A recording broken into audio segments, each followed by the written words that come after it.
السلام علیکم ورحمۃ اللہ وبرکاتہ۔ حدیث پاک کی اگلی عبارت دیکھیں، فانطلقت به خدیجہ حتی اتت به ورقۃ ابن نوفل ابن اسد ابن عبد العزیٰ ابن عم خدیجہ، وکان امرا تنصر فی الجاہلیہ، وکان یکتب الکتاب العبرانیہ، فیکتب من الانجیل بالعبرانیۃ ما شاء اللہ ان یکتب، وکان شیخا کبیرا قد عمی، فقالت له خدیجۃ یا ابن عمی اسمع من ابن اخیک، فقال له ورقۃ یا ابن اخی ماذا ترى،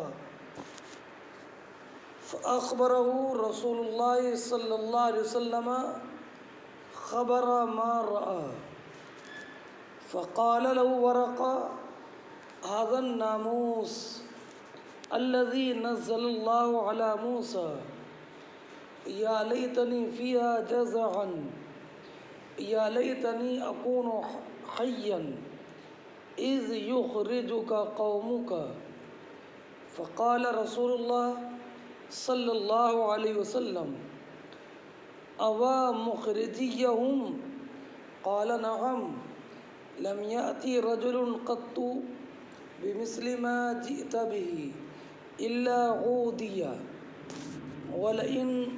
وإن يدركني يومك أنصرك نصرا مؤزرا، ثم لم ينشب ورقة أن توفي وفتر الوحی۔ یہ حدیث پاک کی مکمل عبارت میں نے آپ کے سامنے پڑھی۔ پہلے میں چند چیزوں کی وضاحت کرتا ہوں، آپ ان کو بغور سماعت فرمائیں۔ اس میں حضرت خدیجۃ الکبریٰ رضی اللہ تعالی عنہا کا بیان ہے۔ یہ ام المومنین ہیں۔ نبی کریم علیہ السلام نے سب سے پہلے 25 سال کی عمر میں حضرت خدیجۃ الکبریٰ رضی اللہ تعالی عنہا سے نکاح فرمایا، اور یہ نبی کریم علیہ السلام کے عقد میں 24.5 برس رہیں۔ نبی کریم علیہ السلام کی ساری اولاد حضرت خدیجۃ الکبریٰ رضی اللہ تعالی عنہا کے بطن سے ہے، سوائے ابراہیم علی نبینا وعلیہ السلام کے، جو نبی کریم علیہ السلام کے لخت جگر نور نظر ہیں، کہ یہ حضرت ماریہ قبطیہ سے تھے، اور ان حضرت ابراہیم کا وصال مدینہ طیبہ میں ہوا۔ نبی کریم علیہ السلام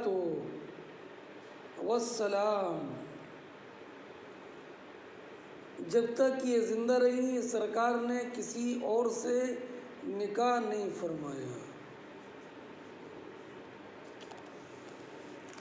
اور نہ ان سے پہلے اور نہ ان کی موجودگی میں۔ ابو طالب کے انتقال کے 3 دن کے بعد حضرت خدیجۃ الکبریٰ رضی اللہ تعالی عنہا کا وصال ہوا۔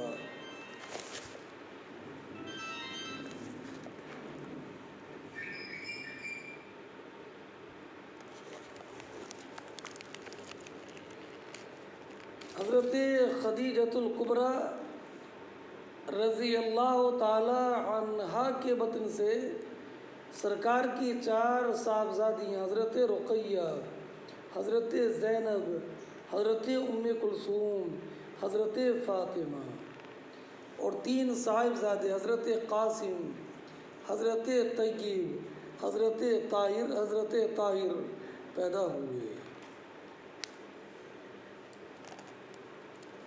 حضرت خدیجۃ الکبریٰ رضی اللہ تعالی عنہا کے والد کا نام ہے خویلد ابن اسد ابن عبد العزیٰ۔ ذرا آپ غور کرتے رہیے گا، حضرت خدیجۃ الکبریٰ کے والد محترم کا نام حضرت خویلد اور ان کے والد کا نام اسد، تو اسد ہوئے حضرت خدیجہ کے دادا، ان کے والد عبد العزیٰ ہوئے حضرت خدیجہ کے پردادا۔ یہ ذرا توجہ کے ساتھ یہ سلسلہ نسب محفوظ رکھیے گا۔ حضرت خدیجۃ الکبریٰ رضی اللہ تعالی عنہ نے سرکار کی بڑی خدمت کی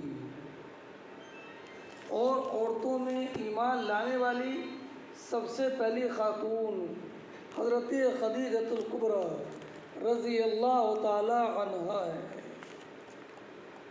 نبی کریم علیہ السلام حضرت خدیجۃ الکبریٰ کے بعد حضرت خدیجۃ الکبریٰ کا ذکر اکثر فرماتے اور ان کی سہیلیوں کے ساتھ ہمیشہ حسن سلوک فرماتے، اور دوسرے ورقہ ابن نوفل، ان کا بھی ذرا آپ تعارف ملاحظہ فرمائیں۔ ورقہ ابن نوفل ابن اسد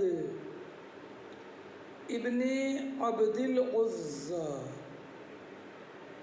تو ورقہ کے والد کا نام نوفل، نوفل کے والد کا نام اسد،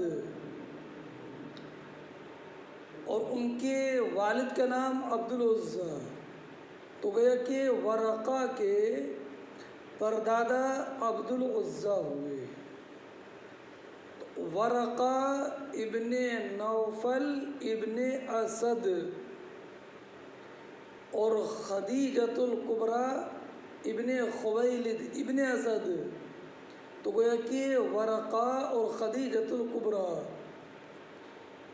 ان دونوں کے دادا ایک ہیں، اسد۔ اسد کے ایک بیٹے نوفل ہیں، ان کے بیٹے ورقہ، اور اسد کے ایک بیٹے خویلد ہیں اور خویلد کی بیٹی خدیجۃ الکبریٰ۔ اس خاندانی اعتبار سے ورقہ اور خدیجۃ الکبریٰ یہ دونوں بھائی بہن ہیں رشتے میں۔ اچھا، ورقہ ابن نوفل یہ بت پرستی کو ہمیشہ سے ناپسند کرتے تھے، دین حق کی تلاش میں رہتے تھے۔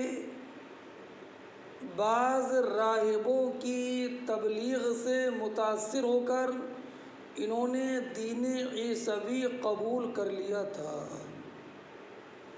اور دین عیسوی کے قبول کرنے کی وجہ سے یہ عیسائی تھے۔ عربی، عبرانی، سریانی، تینوں زبانوں کے ماہر تھے۔ عربی تو یہی زبان، اور عبرانی زبان میں توریت نازل ہوئی اور سریانی زبان میں انجیل۔ روایت ہے کہ حضرت آدم علیہ السلام جب جنت الفردوس میں تھے تو آپ عربی بولتے تھے، جب دنیا میں آئے تو سریانی بولنے لگے، اور قبول توبہ کے بعد پھر آپ کی زبان عربی ہو گئی۔ اور بعض علماء نے ذکر فرمایا کہ حضرت آدم علیہ السلام کو جو اسماء اشیاء کے تعلیم فرمائے تھے وہ سریانی زبان ہی میں، تاکہ فرشتے سمجھ نہ سکیں۔ عبرانی زبان جب حضرت ابراہیم علیہ السلام نمرود کے خوف سے ہجرت کر کے گئے اور نمرود کے لشکر نے آپ کا تعاقب کیا، تو آپ وہاں پر پہلے سریانی زبان بولتے تھے، تو نمرود نے یہ کہا تھا کہ جو تمہیں سریانی زبان بولتے ہوئے مل جائے انہیں پکڑ لانا۔ تو نہر فرات عبور کرنے کے ساتھ آپ کی زبان بدل گئی اور آپ عبرانی زبان میں کلام کرنے لگے۔ تو یہ دریائے فرات سے عبور کے بعد یہ زبان حاصل ہوئی، اس لیے زبان کو عبرانی زبان کہا جانے لگا۔ حضرت ورقہ ابن نوفل رضی اللہ تعالی عنہ یہ عربی، عبرانی اور سریانی تینوں زبانوں کے ماہر تھے، اور انجیل کے تو اتنے زبردست عالم کہ انجیل کو عربی زبان میں بھی لکھ لیتے اور عبرانی زبان میں بھی لکھ لیتے، یعنی نصرانیت کے ماہر ترین عالم تھے حضرت ورقہ ابن نوفل۔ اچھا، لگے ہاتھوں میں آپ کو ہی بتا دوں کہ آپ نے یہ سمجھ لیا کہ عبد العزیٰ ورقہ ابن نوفل اور حضرت خدیجۃ الکبریٰ دونوں کے پردادا تھے عبد العزیٰ، اور عبد العزیٰ ہی کے بھائی تھے عبد مناف، اور عبد مناف یہ سرکار کے پردادا نہیں تھے بلکہ سرکار کے والد عبداللہ کے پردادا تھے، یعنی عبداللہ ابن عبد المطلب ابن ہاشم ابن عبد مناف۔ تو آپ ذرا غور کیجئے کہ سرکار کے والد عبد المطلب، دادا ہاشم، پردادا عبد مناف، تو عبد مناف سرکار کے پردادا نہیں ہیں بلکہ سرکار کے والد عبداللہ کے پردادا ہیں، اور عبد مناف کے جو بھائی ہیں عبد العزیٰ یہ حضرت خدیجۃ الکبریٰ اور حضرت ورقہ ابن نوفل کے پردادا۔ تو گویا کہ عبد العزیٰ کے پرپوتے ورقہ ہوئے اور خدیجۃ الکبریٰ ہوئی، اور عبد العزیٰ کے دوسرے بھائی عبد مناف کے پرپوتے حضرت عبداللہ ہوئے۔ تو اس اعتبار سے حضرت خدیجۃ الکبریٰ اور حضرت ورقہ کے خاندانی بھائی سرکار کے والد گرامی حضرت عبداللہ تھے، اور خاندانی اعتبار سے حضرت عبداللہ کے بیٹے نبی کریم علیہ الصلوۃ والسلام حضرت ورقہ بن نوفل اور خدیجۃ الکبریٰ کے بھتیجے لگتے تھے۔ یہ رشتہ ذرا آپ ذہن نشین رکھیے گا۔ حضرت ورقہ بن نوفل نبی کریم علیہ الصلوۃ والسلام کی اعلان نبوت کے وقت بہت زیادہ بوڑھے اور نابینا ہو چکے تھے۔